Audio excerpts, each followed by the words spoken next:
හෙල්ව හැමෝටම අද සාධනය පිළිගන්නවා මගේ YouTube channel එකට. අද මම කතා කරන්නේ web development question series එකේ 19 වෙනි question එක. ඔය බලමු මොකද question එක කියලා. day 3 එකේ පස්වෙනි question එක. හරි. මේ කියනවා a biology tuition teacher has decided to present a web application to the students who learn online during the pandemic season to their examination result. හරි. කියන්නේ biology teacher කෙනෙක් ඕන වෙනවා. එයාගේ වැඩ ටික කරගන්න web application එකක් හදා ගන්න ඕන වෙනවා. එක්සම් එකට ඒ රිසල්ට් එක පෙන්න ගන්න සහ එයාලගේ ඒ ළමයින්ගේ වැඩවලට software හදා ගන්න ඕනේ නවා. Just imagine that you are freelance software engineer and the teacher has seen your work on YouTube channel. හරි. ඒ කියන්නේ අපි freelance software engineer කෙනෙක් සහ අපේ YouTube channel එකේ teacher කරලා තියෙනවා. ඊට පස්සේ he decided to hand over the work for you.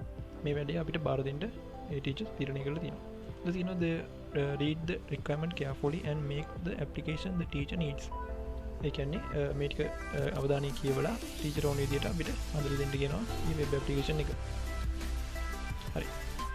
ඊට පස්සේ ඉස්සෙල්ලාම කියනවා create a registration page, login page, view result page and add result page. ඒ කියන්නේ registration page එකක් හදන්න කියනවා, login page එකක් හදන්න කියනවා, view result page එකක් හදන්න කියනවා, add result page එකක් හදන්න කියනවා. ඊට පස්සේ කියනවා registration page should contain the student's name, email address, password. registration page එකේ තියෙන්න ඕනේ ළමයාගේ නම, email address එක සහ මුරපදේ password එක. ඊට පස්සේ කියනවා login credential should be email and password. ඒ කියන්නේ login එකේදී තියෙන්න ඕනේ email එක සහ මුරපදේ. The teacher has fixed email and password to login as email as admin@gmail.com and password as admin@123. ඒ කියන්නේ ටීචර් කෙනෙක්ට ලොග් වෙනවා නම් එයාට වෙනම තියෙනවා ඊමේල් එක සහ මුරපදයක්. මේ දෙක තමයි දෙක. හරි. ඊට පස්සේ කියනවා if the teacher logs into the system he should be redirected to the add result page. Teacher කෙනෙක් ලොග් වුණොත් එයාව කෙලින්ම යවන්න ඕනේ result add කරන page එකට. ඊට පස්සේ කියනවා in the add result page the teacher should be able to add student result as student name, examination date, results, release date, marks and grade. ඒ කියන්නේ result add කරන page එකේ teacher add කරන්න පුළුවන් වෙන්න ඕනේ ළමයාගේ නම, එතකොට විභාගයේ තිබ්බ දවස, එතකොට ඒ ප්‍රතිඵල නිකුත් කරපු දවස සහ එයාගේ ලකුණු සහ එයාගේ grade එක. ඒ කියන්නේ ABC වගේ ඒ වගේ ඒ ශ්‍රේණිය. හරි. ඊට කියනවා when the student logs into the system the student should be redirected to the view result page. student කෙනෙක් log වුණොත් result view කරන page එකට යන්න ඕනේ. ඒ කියන්නේ යාගේ result එක බලන්න යාගේ ප්‍රතිඵලය බලන page එක තමයි යන්න ඕනේ. ඊට පස්සේ කියනවා in the view result page there should be the result view in the table in students who log in. A log වෙලා ඉන්නගේ result පෙන්වන්න ඕනේ, ප්‍රතිඵල පෙන්වන්න ඕනේ. ඒ ප්‍රතිඵල පෙන්වන page එක. හරි බලමු once again. මේ විදිහ තමයි එන්නේ. ඉස්සර register එකේ තියෙනවා මම මේක validate කරගෙන තියෙනවා.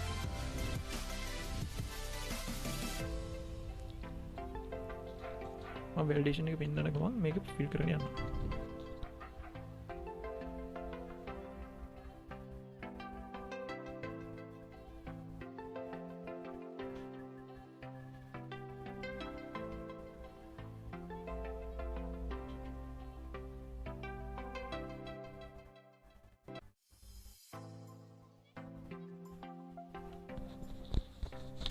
හරි. ඔය විදිහට අපි register වුණාට පස්සේ ඔයාලා මෙතන refresh කරලා බලුවොත් මෙතන name එක සහ අපි දුන්න password එක සහ email එක add වෙනවා. දැන් අපි මෙතනදී log වෙමු. මෙතන validation part එක add කරගෙන තියෙනවා. මම ඒක pin එක මේක fill කරන්න.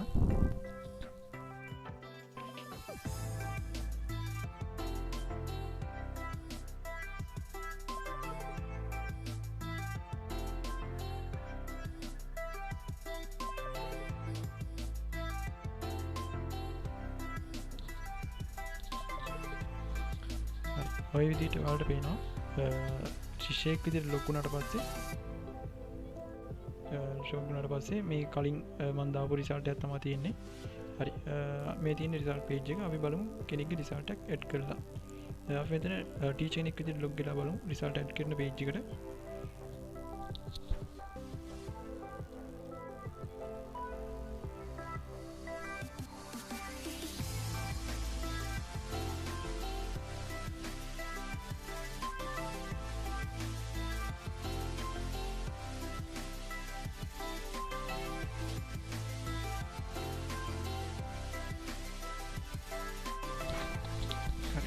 වලට වෙනවා මෙන්න මේ විදිහට add result page එකට ඇවිල්ලා තියෙනවා.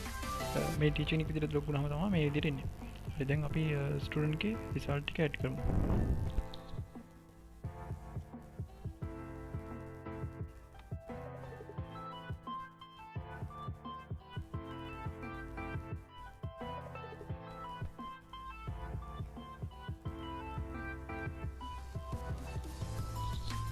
හරි ඔය විදිහට මම මේ හැම ෆීල්ඩ් එකම වැලිඩේට් කරගෙන තියෙනවා. ඒ වගේම මම ඔක්කොම ෆීල්ඩ්ස් ටික පුරව ගත්තා. මම මෙතන ග්‍රේඩ් එකක් සහ මේ ටික දුන්නා රිසල්ට් එකේ. ඊට පස්සේ ඇඩ් කරනවා. ඇඩ් කරලා පස්සේ මෙතන එනවා රිසල්ට් ඇඩඩ්. අපි මෙතන ඕකේ දෙනවා. ඊට පස්සේ මෙතන ෆීල්ඩ් ටික වලට වෙනවා ක්ලියර් වෙනවා. අපි දැන් මෙතන ඩේටාබේස් එකට ගිහලා බලුවොත් රිසල්ට් කියන ටේබල් එකේ අප්ඩේට් වෙනවා. වලට වෙනවා මෙතන ඒ මම දාපු රිසල්ට් එක ඇඩ් වෙනවා. හරි අපි දැන් බෑක් කරලා බලමු. අර ස්ටුඩන්ට් විදිහට ලොග් වෙලා බලමු.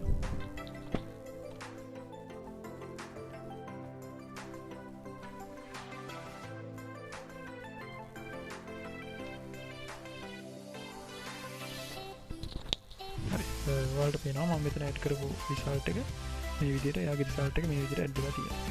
හරි ඔක තමයි මගේ සිම්පල් ඇප්ලිකේෂන් එක වෙබ් ඇප්ලිකේෂන් එක. හරි අපි බලමු දැන් කෝඩ් එක මොන විදිහට තියෙන්නේ කියලා. මෙතන මගේ ඉන්ඩෙක්ස් පේජ් එක සිම්පල් ඩිසයින් එක මෙතන තියෙන්නේ බූට්ස්ට්‍රැප් වලින් මම මෙතන රිස්පොන්සිව් කරලා තියෙනවා. මෙතන රෙජිස්ටර් මේක මම රෙජිස්ට්‍රේෂන් එක මෙතන රෙජිස්ටර් ප්‍රොසෙස් එක තියෙනවා. ඒ වගේම වැලිඩේෂන් සෙට් එක සහ ඩේටාබේස් කනෙක්ෂන් එක ඊට පස්සේ ලොගින් එක ඊට පස්සේ ලොගින් ප්‍රොසෙස් එක තියෙනවා. එතනත් මම වැලිඩේට් කරන්න තියෙනවා. වැලිඩේෂන් එකෙන් පස්සේ මම චෙක් කරලා තියෙනවා ඊමේල් එක සමානයිද admin@gmail.com. මේ කියන්නේ මේ ටීචර් ලොගින් ඕනේ අදාළ එක තමයි මෙතන ගහලා තියෙන්නේ. සහ පාස්වර්ඩ් එක සමානයිද admin123 කියන එක. ඊට පස්සේ එනං එක පහ කරනවා. ඊට පස්සේ else නම් database connection එක ගහලා ඊට පස්සේ ආයෙත් මම චෙක් කරනවා එහෙම කෙනෙක් ලොග් වෙලා ඉන්නවද කියලා. ඊට පස්සේ ඒ කෙනෙක් ලොග් වෙලා ඉන්නවනම් result එක fetch as කරලා හරි ඒ අපි ගන්න result එක session එකකට දාගන්නවා. ඊට පස්සේ echo serve කරනවා. හරි ඔය විදිහට login process එක යනවා. add result page එක මේ විදිහට මම හදාගත්තා. process එක මේ විදිහට තියෙනවා. validation part එක add කරගෙන database connection එක දාලා තියෙනවා. view result page එකත් design එක සහ code එක back end එක සහ front end එක දෙකම එකම page එකේ දුවම ලේසියින්ද මෙතන connection එක ගාලා මෙතන table ටික මේ විදිහටම පෙන්නනවා. හරි ඔය විදිහට තමයි මම හදලා තියෙන්නේ. මෙතන script JS එක javascript එක ඔය විදිහට values ටික අල්ලගෙන මෙතන validation part එක කරලා post වලින් register process වලට යාලා තියෙනවා. ajax වලින් මේ මම form ajax form එක දෙපම හදලා තියෙන්නේ. ඊට පස්සේ මේ විදිහට login එකෙත් ඒ විදිහටම කරලා validation check කරලා යවලා තියෙනවා. add result page එකෙත් ඒ විදිහටම values ටික අරගෙන යවලා තියෙනවා ajax මාර්ගයෙන්. හරි ඔයක තමයි මගේ අද question එක. හරි එහෙනම් අපි 20 වෙනි question එකකින් අපි ආයෙත් අමෙමු. එහෙනම් ස්තුතියි.